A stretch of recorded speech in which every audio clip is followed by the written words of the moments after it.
വഴിതെറ്റിക്കരുത്. അത് രണ്ടു വശമുണ്ട്. ആത്മീകമായി അന്ധതയുള്ളവനെ ദുരുപദേശം പറഞ്ഞ് തെറ്റിക്കരുത്. വചനം അറിയാത്തവരുണ്ട്, വചനം പഠിക്കാൻ കഴിവില്ലാത്തവരുണ്ട്. അവരെ നീ ദുരുപദേശം പറഞ്ഞ് തെറ്റിച്ചാൽ നീ ശപിക്കപ്പെട്ടവനാ. സ്തോത്രം. അപ്പൊ കുരുടനെ വഴി തെറ്റിച്ചാൽ അവൻ ശപിക്കപ്പെട്ടവനാ. അത് തന്നെയാ ഗലാത്യ ലേഖനം 1-ാം അധ്യായത്തിൽ പൗലോസ് കൊടുത്തിരിക്കുന്ന ഭാഗം. ഞാൻ എല്ലാ ഭാഗത്തേക്കും പോകുന്നില്ല, ശാപമൊന്നും ഉണ്ടാകരുത്. 1-ാം അധ്യായത്തിന്റെ 9-ാം വാക്യത്തിൽ പറയുക, വേറൊരു സുവിശേഷമായിട്ട് വിപരീത ഉപദേശമായിട്ട് വന്നാൽ അവൻ ശപിക്കപ്പെട്ടവനാ. അതാ 1-ാം അധ്യായം. 2-ാം അധ്യായത്തിലേക്ക് വന്നപ്പോൾ പറഞ്ഞു, ഇങ്ങനെയുള്ളവർക്ക് ഒരു നാഴിക പോലും വഴങ്ങി കൊടുക്കരുത്. 2:4 ഗലാത്യർ 2:4. അതോ നുഴഞ്ഞു വന്ന കള്ള സഹോദരന്മാർ നിമിത്തമായിരുന്നു. മോൻ കുഴപ്പമില്ല, വായിക്കുന്നുണ്ട് നന്നായിട്ട്. എന്നാലും ശുശ്രൂഷ ആയതുകൊണ്ട് കുറച്ചുകൂടെ പ്രായമുള്ളവർ വായിക്കുന്നത്, അല്ലെ പിള്ളേര് കളിയാകും. മോൻ കുഴപ്പമില്ല, നന്നായിട്ട് വായിക്കുന്നുണ്ട്. മോനെ ദൈവം അനുഗ്രഹിക്കട്ടെ. മോന്റെ പേരെന്നാ? ദൈവം അനുഗ്രഹിക്കട്ടെ. എന്നാൽ ഇത് കൺവെൻഷനും ശുശ്രൂഷയാകുമ്പോൾ കുറച്ചുകൂടെ പ്രായമുള്ളവർ വായിക്കുന്നതാ കുറച്ചുകൂടെ. ഇവരാരും വായിക്കുമെന്ന് തോന്നുന്നില്ല. ദൈവദാസൻ നന്നായിട്ട് വായിക്കുന്നുണ്ട്. ഇവരെല്ലാം നിങ്ങൾ വായിക്കുന്ന ഒക്കുന്നുണ്ടോ എന്ന് നോക്കിയിരിക്കുക. അപ്പം ദൈവം നിങ്ങളെ അനുഗ്രഹിക്കട്ടെ. എന്നാലും ഒന്ന് വായിച്ചേ അടുത്ത വാക്യം. അതോ നുഴഞ്ഞു വന്ന കള്ള സഹോദരന്മാർ നിമിത്തമായിരുന്നു. അതോ നുഴഞ്ഞു വന്ന കള്ള സഹോദരന്മാർ നിമിത്തമായിരുന്നു. അവർ നമ്മെ അടിമപ്പെടുത്തേണ്ടതിന് ക്രിസ്തയേശുവിൽ നമുക്കുള്ള സ്വാതന്ത്ര്യം ഒറ്റുനോക്കുവാൻ നുഴഞ്ഞു വന്നിരിക്കും. അപ്പോൾ അതോ നുഴഞ്ഞു വന്ന കള്ള സഹോദരന്മാർ നിമിത്തമായിരുന്നു. അവർ നമ്മെ അടിമപ്പെടുത്തുവാൻ ക്രിസ്തുയേശുവിൽ നമുക്കുള്ള സ്വാതന്ത്ര്യം ഒറ്റുനോക്കുവാൻ നുഴഞ്ഞു വന്നിരിക്കുന്നു. അടുത്ത വാക്യം. സുവിശേഷത്തിന്റെ സത്യം നിങ്ങളോടുകൂടെ നിലനിൽക്കേണ്ടതിന് ഞങ്ങൾ ബഹുവചനം അപ്പോസ്തലന്മാരാകുന്ന ഞങ്ങൾ അവർക്ക്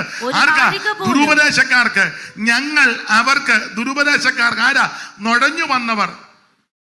യൂദായുടെ ലേഖനം 3-ലും അങ്ങനെ നുഴഞ്ഞു വന്നെന്നാ വായിച്ചേ. യൂദാ 3 പെട്ടെന്ന്.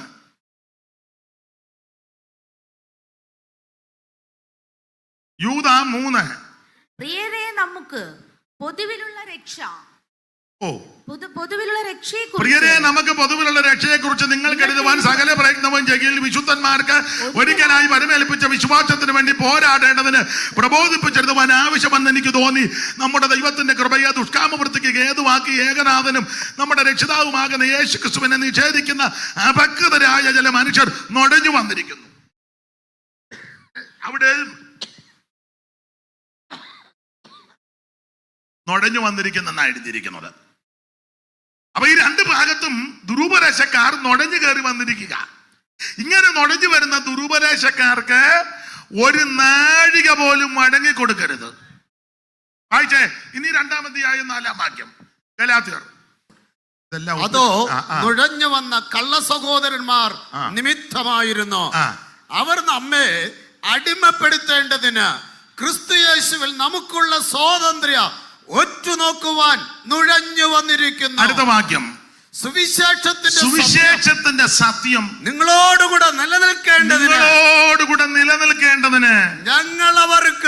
ഞങ്ങൾ അവർക്ക് ഒരു നാഴിക പോലും വഴങ്ങിക്കൊടുത്തില്ല.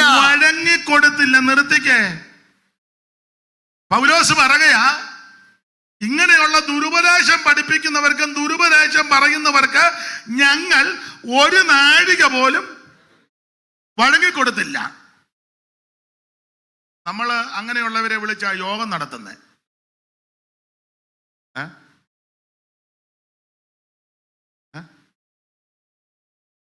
നമുക്ക് എങ്ങനെയാലും ആള് കൂടണം. ആള് കൂടുമ്പോ സ്വോത്ര കാഴ്ച കിട്ടും. മിക്കവരുടെ ഉന്നമത. ഇത് ആള് കൂട്ടുന്ന മാർഗമല്ല, ഇത് ഉപദേശത്തിന്റെ മാർഗമാണ്. ഈ ദുരുപദേശക്കാര് പലരുണ്ട്. ഇപ്പം കൺവെൻഷനൊക്കെ നിങ്ങളെടുത്തേ, ഉപദേശം ഐക്യമുള്ളവരെ അല്ലല്ലോ വിളിക്കുന്നേ. 1-ാം ദിവസം വന്ന പുള്ളി തല്ലി തടയിടുന്നവൻ, 2-ാം ദിവസം വന്ന പുള്ളി ഇതിനെതിര് പറയുന്ന ആള്, 3-ാം ദിവസം വന്ന പുള്ളി പറഞ്ഞു വീഴുന്നവർക്ക് വീഴാം, വീഴാണ്ടാത്തവർക്ക് വീഴണ്ട. 4-ാം ദിവസം വന്ന പുള്ളി പറഞ്ഞ് ആര് വീണാലും ഞാൻ വീഴുകയല്ല, എന്നെ ഏൽപ്പിച്ച കാര്യം പറഞ്ഞു വെച്ച് പോവാ.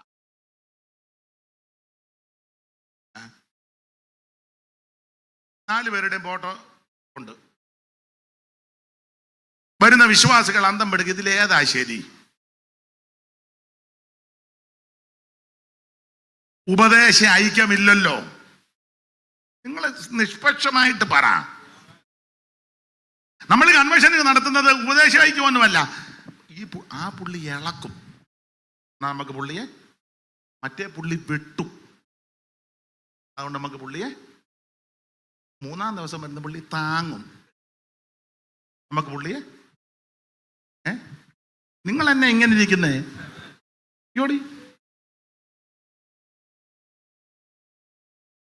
എടാ, യോഗം നടത്തുമ്പം പെന്തിക്കോസിനൊരു ഉപദേശമുണ്ട്.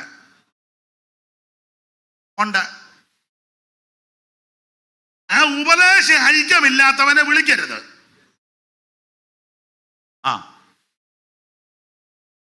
ഉദാഹരണം, ഒന്നാം ദിവസം വന്ന പുള്ളി പറഞ്ഞു സ്വർണം ഇടുന്നതുകൊണ്ട് കുഴപ്പം ഇല്ല. രണ്ടാം ദിവസം വന്ന പുള്ളി പ്രസംഗിക്കുക ഒരു കാരണവശാലും ഇടരുത്. മൂന്നാം ദിവസം വന്ന പുള്ളി പറഞ്ഞു ഇടേണ്ടവർക്ക് ഇടാം, ഇടേണ്ടാത്തവർക്ക് ഇടണ്ട.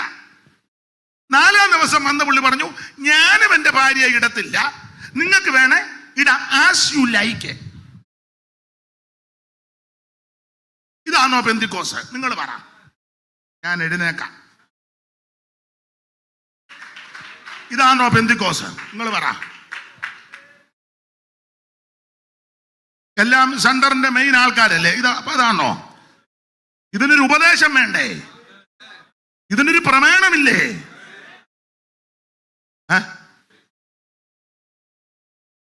അവസാനം കൺവെൻഷന് വന്ന ആൾക്കാര് ചിത്തിരിപ്പുണ്ടായി പിരിഞ്ഞും പോയി. കൂടെ നിന്ന രണ്ട് സഭ ഇപ്പം തങ്കുവിന്റെ കൂടെ. ഒരു കൺവെൻഷൻ നടത്തിയപ്പോൾ രണ്ട് സഭ, രണ്ടെണ്ണം താരുവിന്റെ കൂടെ, ഒരെണ്ണം കയ്യാലപ്പുറത്തെ തേങ്ങ പോലെ.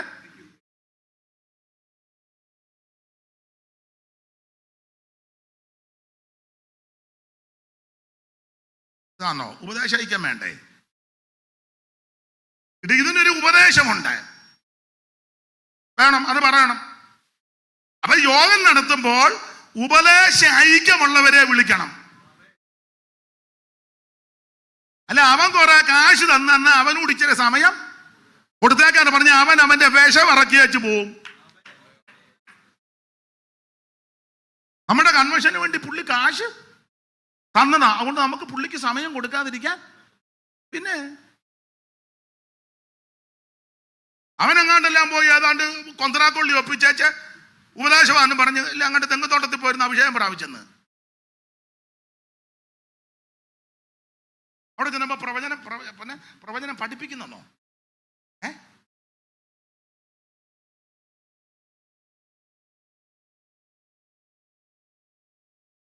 ഉപദേശമുണ്ട്. ഇതിന്റെ പ്രധാന ഉപദേശം മാനസാന്തരപ്പെട്ട് രക്ഷിക്കപ്പെടണം. യേശു ക്രിസ്തുവിനെ രക്ഷിതാവായി സ്വീകരിക്കണം. മറ്റൊരുത്തനും രക്ഷയില്ല, യേശു ക്രിസ്തു മാത്രമാണ് രക്ഷകൻ. അടുത്തത് വെള്ളത്തിൽ മുങ്ങി പിതാവിന്റെയും പുത്രന്റെയും പരിശുദ്ധാത്മാവിന്റെ നാമത്തിൽ സ്നാനപ്പെടണം. ഇതായി ഇതിന്റെ ഉപദേശം. പിന്നെ അഭിഷേകം പ്രാപിക്കണം. അഭിഷേകം പ്രാപിക്കാതെ തന്നെ സെക്രട്ടറി ആക്കരുത്, കമ്മിറ്റിയിലും കേൾക്കരുത്. അവനോടെങ്ങാനും വന്നിരുന്നോളും. സെക്രട്ടറി ആ കുന്തമാണെന്ന് പറഞ്ഞ് രണ്ട് പേനായി ബുക്കോട്ടവന്റെ വരവൊക്കെ ഒന്ന് കാണും. ഇതാണ് സെക്രട്ടറി. ആരുടെ? എന്നാ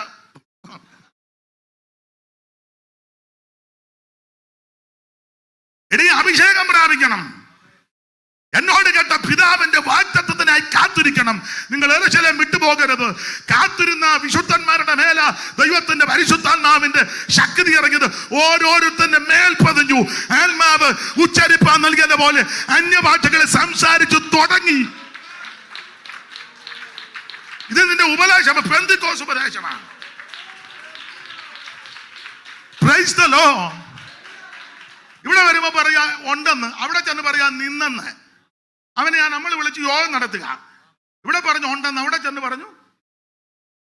നമ്മുടെ അവിടെ വരുമ്പോ വെള്ള ഷർട്ട് ഇട്ടുകൊണ്ട് പ്രസംഗിക്കൂ, അവിടെ ചെല്ലുമ്പോ കടും കളറിട്ട്. നിങ്ങൾക്ക് മനസ്സിലാകുന്നില്ലേ ഒന്നും?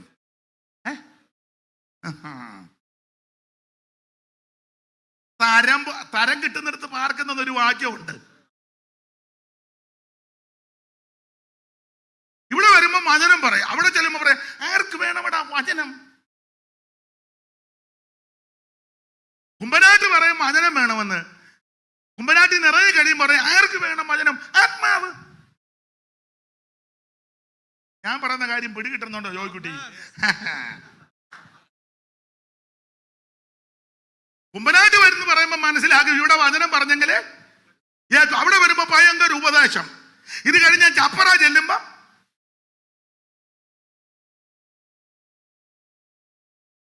നിങ്ങൾക്ക് വല്ലോ മനസ്സിലാ? അതോ എന്നെ പൊട്ടം കളിപ്പിക്കുകയാണോ? ഇത് ഉപദേശമാ. ഉപദേശി ഐക്യം വേണം. തീർത്തെന്നെ പറയാത്ത ആവരണ ഇടണ്ടോ ഇടണ്ടോ തീർത്ത് പറയണ്ടേ? മിണ്ടുന്നില്ലല്ലോ. എങ്ങനെ നേതാക്കന്മാര് എങ്ങനെ പറയാൻ? അവരുടെ പിള്ളേരെല്ലാം ഇടാൻ തുടങ്ങി. മക്കളും കൊച്ചുമക്കളും അല്ല അമേരിക്കയിലും കാനഡയിലും ഒക്കെ ചെന്ന് ഇടാൻ തുടങ്ങി. ഞാൻ പറഞ്ഞ ജോയ്ക്കുട്ടിക്ക് പിടികിട്ടുന്നുണ്ടല്ലോ, ഉണ്ടല്ലോ, അതറിഞ്ഞാ മതി. പിന്നെങ്ങനെ അവരിവിടെ തീർത്ത് ഉപദേശം പറയാന്നേ? ഇവിടെ ഒന്ന് ഉപദേശം പറഞ്ഞാൽ ചങ്ങോട്ട് ചെല്ലുമ്പോ കൊച്ചുങ്ങൾ ഏറ്റും കാക്കത്തറ്റാല് കാണും കൊച്ചുങ്ങളുടെ കയ്യില്. ഈ സമയം നിർത്തണോ? ഇപ്പൊ നിർത്തണോ? പറ.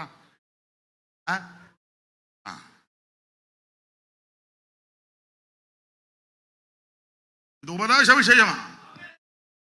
ഇതിന് വില കൊടുത്തവരുണ്ട്, പങ്കപ്പാട് സഹിച്ചവരുണ്ട്, ആക്ഷേപം കേട്ടവരുണ്ട്, നിന്ന സഹിച്ചവരുണ്ട്, അപമാനം സഹിച്ചവരുണ്ട്, പോരാട്ടങ്ങളിൽ കൂടി കടന്നു പോയവരുണ്ട്.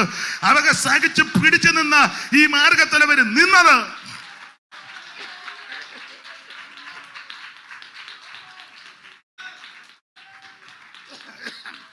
കല്ലുണ്ടു മുള്ളുണ്ടു കാഠിന്യമാം പള്ളും സഹിക്കണം നാമിനിയും. കല്ലുണ്ടു മുള്ളുണ്ടു കാഠിന്യമാം പള്ളും സഹിക്കണം നാമിനിയും.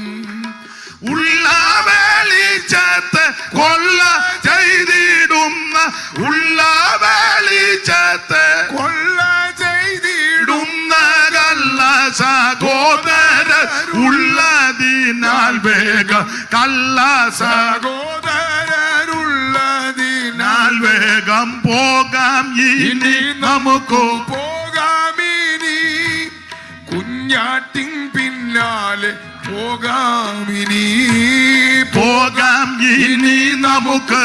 പോകാമിനി കുഞ്ഞാട്ടിൻ പിന്നാലെ പോകാമിനി. ഓ നാടില്ല വീടില്ല കൂടുമില്ല, കൂടെ വാരാനേറെ ആളുമില്ല. നാടില്ല വീടില്ല കൂടുമില്ല, കൂടെ വാരാനേറെ ആളുമില്ല. മോടിയുള്ള വസ്ത്രം മേനിമേൽ ചുറ്റുവാൻ, മോടിയുള്ള വസ്ത്രം മേനിമേൽ ചുറ്റുവായനമില്ലെങ്കിലും ആനന്ദമേ നമുക്ക്. ഏനമില്ലെങ്കിലും ആനന്ദമേ നമുക്ക് പോകാം ഇനി നമുക്ക്. പോകാമിനി ഓ കുഞ്ഞാട്ടിൻ പിന്നാലെ പോകാമിനി. പോകാം ഇനി നമുക്ക്. പോകാമിനി കുഞ്ഞാട്ടിൻ പിന്നാലെ പോകാമിനി. കരമുയർത്തി ദൈവത്തിന് മഹത്വം കൊടുക്ക. ദൈവത്തിന് സ്തോത്രം. ഇത് ഉപദേശമാണ്. മാനസാന്തരം, സ്നാനം, പരിശുദ്ധാത്മ അഭിഷേകം, ശക്തമായ വേർപാട്, വേർപാടിന്റെ ഉപദേശമാ. ഇതിപ്പം വേർപാടിന്റെ ഉപദേശം പറയുന്നവരെ ഒന്നും വിളിക്കത്തില്ലല്ലോ, എല്ലായിട്ടും ഉഴപ്പിത്തല്ലുകയല്ലേ. എന്തും ചെയ്യാം, എവിടെയും പോകാം. സ്തോത്രം. സൺഡേ ഇവിടെ വരണമെന്നേ, രാവിലെ പള്ളിയിൽ പോകാം, സൺഡേ ഇവിടെ 28 പോകാം, മാമൂലുസായിക്ക് പോകാം, ആണ്ടിയാത്തന്റെ പോകാം, പൊന്നാട അണിയിക്കാം, നിലവിളക്ക് കൊളുത്താം, ഒക്കെ കൊണ്ട് കൊടുക്കാം. ഷാളിടുമല്ലോ.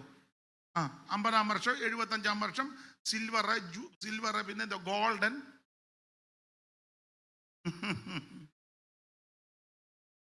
ദൈവത്തിന് മഹത്വം. ദിവസങ്ങളും മാസങ്ങളും കാലങ്ങളും ആണ്ടുകളും പ്രമാണിക്കുന്നു, തെറ്റെന്ന് അവിടെ എഴുതിയിരിക്കുന്നത്. ഇത് പാടില്ല. ഇതൊക്കെ ഉപദേശ വിഷയങ്ങളാ.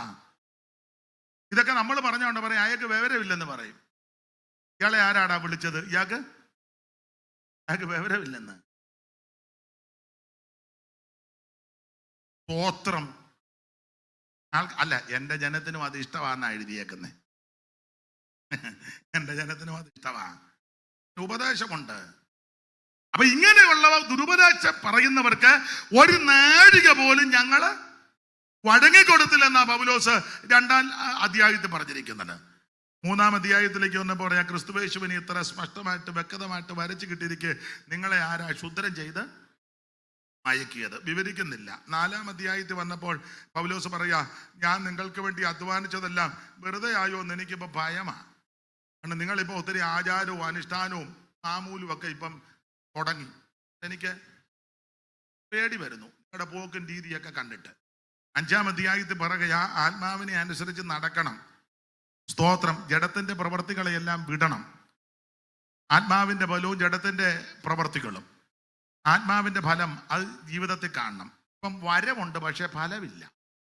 എല്ലായിടത്തും വരവുണ്ട്, ഫലമില്ല. അത് ശരിയല്ല. വരവും വേണോ, ഫലവും വേണം. ശരിയായ ആത്മാവാണെങ്കിൽ ഫലം ഉണ്ടാകും. ആത്മാവിന്റെ ഫലം. ഇന്ന് വരങ്ങൾ ഇഷ്ടം പോലെ ഉണ്ട്. കൃപാവര പ്രാപ്തന്മാർ, സുപ്രസിദ്ധ കൃപാവര പ്രാപ്തന്മാർ, അങ്ങനെയൊക്കെയല്ലേ നോട്ടീസ്. ലോകപ്രശസ്ത സുവിശേഷകൻ, ലോകപ്രശസ്ത കൃപാവര പ്രാപ്തൻ, പ്രവാചകൻ, ഇന്നയാള്. അതൊക്കെ നല്ലതാ.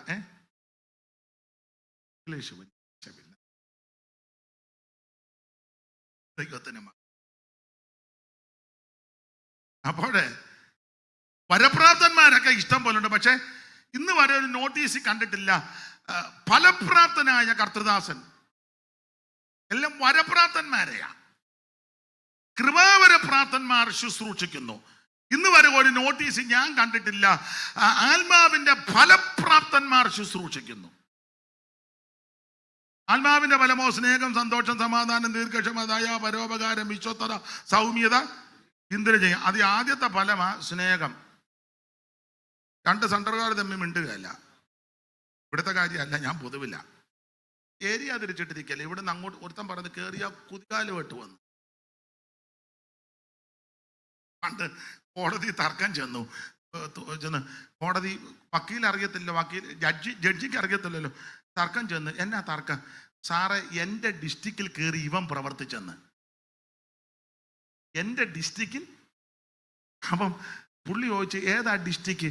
എൻ്റെ ഡിസ്ട്രിക്റ്റ് കായംകുളം ഡിസ്ട്രിക്റ്റ്. ജഡ്ജി അന്തം പെട്ടു, അങ്ങനെ ഒരു ഡിസ്ട്രിക്റ്റ്? നിങ്ങളുടെ ഡിസ്ട്രിക്റ്റ് ഏതാ? എൻ്റെ ഡിസ്ട്രിക്റ്റ് മാവേലിക്കര ഡിസ്ട്രിക്റ്റ്. അപ്പം നിയമജ്ഞനായ അദ്ദേഹം പറഞ്ഞ്, ഇത് 2 ആലപ്പുഴ ഡിസ്ട്രിക്റ്റിൽ പെട്ട സ്ഥലങ്ങളാണല്ലോ, മാവേലിക്കര. അപ്പം വാദി പ്രതിയായി പുള്ളി ചോദിച്ചു, ഗവൺമെന്റ് അറിയാതെ നിന്നോട് ആര് പറഞ്ഞു ഡിസ്ട്രിക്റ്റ് ഉണ്ടാക്കാൻ? അത് മന്ത്രിസഭ എല്ലാം കൂടെ കൂടിയിരുന്ന് അവര് ഏകകണ്ഠമായിട്ട് തീരുമാനമെടുക്കേണ്ടതല്ലേ, ചുമതലപ്പെട്ടവര്. അവരറിയാതെ നിങ്ങളോട് ആര് പറഞ്ഞ്? അതിന് വേറെ കേസ്. അങ്ങ് ഡിസ്ട്രിക്റ്റാ. എന്താ? അയ്യോ, വരമല്ല വിഷയം, ഫലമാ. ആത്മാവിന്റെ ഫലം സ്നേഹം, സന്തോഷം. പരുവിനിവിടെ മധുരമുള്ള പലകരമുണ്ട്, അതൊരുമയോടെ വാങ്ങി തിന്നാൽ പരമവായുണ്ട്. വരുവിനിവിടെ മധുരമുള്ള പലകരമുണ്ട്, അത് ഒരുമയോടെ വാങ്ങി തിന്നാൽ പരമവായുണ്ട്. പാടാൻ നേരമില്ല. അപ്പൊ ആത്മാവിന്റെ അതിന്റെ ഫലം അത് സ്നേഹം, സന്തോഷം, സമാധാനം, ദീർഘക്ഷമ. വിവരിക്കുന്നില്ല 5-ാം അധ്യായത്തിൽ ആ കാര്യം. 6-ാം അധ്യായത്തിലേക്ക് പ്രവേശിക്കുമ്പോൾ പൗലോസ് പറയുക, വചനം പഠിക്കുന്നവൻ പഠിപ്പിക്കുന്നവന് എല്ലാ നന്മയിലും ഓഹരി കൊടുക്കണം. എന്നിട്ട് 6-ാം അധ്യായത്തിന്റെ 14-ാം വാക്യമാ നമ്മൾ കുറുവാക്യമായിട്ട് വായിച്ചത്. എല്ലാ ഭാഗവും പറയാൻ നേരമില്ല, പെട്ടെന്ന് 1-2 കാര്യം പറഞ്ഞങ്ങ് നിർത്താം.